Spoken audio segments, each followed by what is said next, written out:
Bapak Ibu Guru, ini adalah bagian terakhir dari panduan membuat soal pilihan ganda dengan menggunakan Google Form. Di mana bagian pertama kita sudah membahas dan mempelajari bagaimana menyiapkan gambar-gambar soal. Karena untuk Google Form soal pilihan ganda, soalnya dalam bentuk gambar. Ini lebih memudahkan daripada menggunakan teks, karena Google Form ini untuk pertanyaannya apabila teksnya dalam bentuk paragraf, lebih dari satu paragraf, dia tidak akan tampil. Jadi lebih mudah menggunakan gambar. Kemudian yang bagian 2 video ini, bagaimana caranya merakit gambar-gambar soal itu dan memasukkannya ke dalam Google Form. Yang bagian terakhir ini adalah bagaimana cara kita untuk mendapatkan hasil dari jawaban para siswa. Sebelumnya jangan lupa klik subscribe, klik lonceng, kemudian like, atau bila perlu Anda anggap ini penting, silahkan di-share sehingga Anda akan mendapatkan informasi terbaru untuk video-video berikutnya. Terima kasih. Kita lanjut saja. Untuk mendapatkan hasilnya, dibuka dulu soal Google Form-nya dari drive-nya. Jadi, kita masuk ke drive kita. Ini soalnya. Kemudian kita buka Google Form-nya. Ini contohnya, ini adalah soal untuk remedi komputer akuntansi. Secara Google Form, di sini akan tampil ringkasan dari jawaban siswa. Tetapi kalau kita ingin melihat nilainya, maka kita bisa menggunakan dalam bentuk spreadsheet. Nah, ini kebetulan belum ada file spreadsheet-nya. Jadi kita klik ikon untuk melihat respon di spreadsheet, gambar hijau di pojok kanan ini. Diklik. Nah, inilah spreadsheet-nya. Ya. Ini hasil pekerjaan para siswa. Untuk contoh lain, misalkan saya membuka soal untuk bahasa Indonesia. Apabila kita sudah membuat spreadsheet-nya, maka di dalam folder itu akan ada file responnya dalam bentuk spreadsheet seperti ini. Ini kalau kita buka filenya secara online akan tampil seperti ini. Nah, ini adalah jawaban siswa. Ini skornya. File ini bisa kita download. Cara downloadnya ada 2 cara. Bisa langsung dalam bentuk file di dalam drive Google ini. Kita klik kanan. Kemudian klik download. Atau dalam tampilan spreadsheet, kita klik file, kemudian pilih download Microsoft Excel. Maka dia akan terdownload dalam bentuk Microsoft Excel. Misalkan saya simpan di folder dokumen. Di-download sajalah. Ya, di-download. Ini nama filenya adalah UAS Bahasa Indonesia 10 AKL Response. Simpan. Ini lihat, kita tunggu sebentar sampai selesai downloadnya.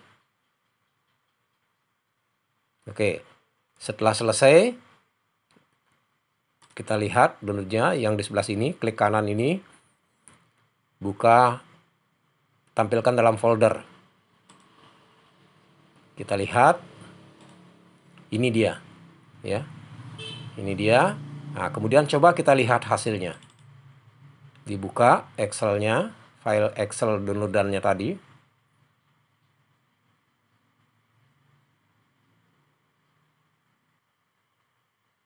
Ya, ini dia.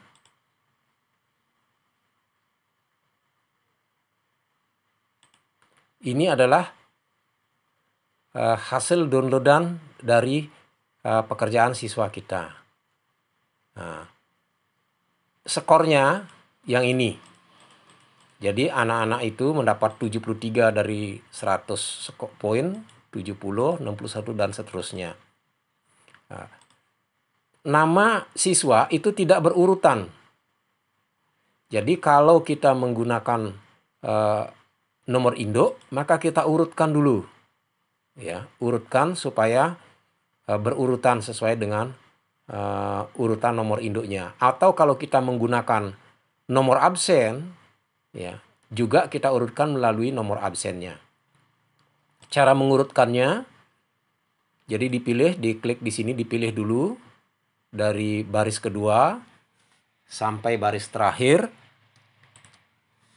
Ya, dipilih. Kemudian data, sortir. Nah, kita akan mensortirnya menggunakan kolom E, yaitu nomor induk siswa. Ya, ini dimatikan centangnya, disortir dengan menggunakan kolom E. Dari kecil ke besar. Oke. Nah, ini siswa sudah berurut namanya berdasarkan nomor induknya.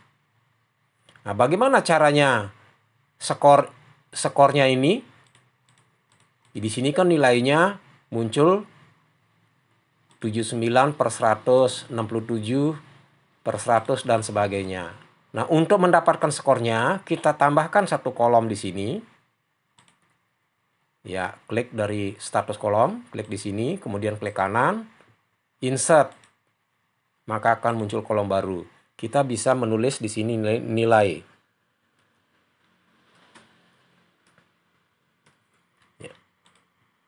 Untuk mendapatkan nilainya, kita gunakan formula atau rumus Excel.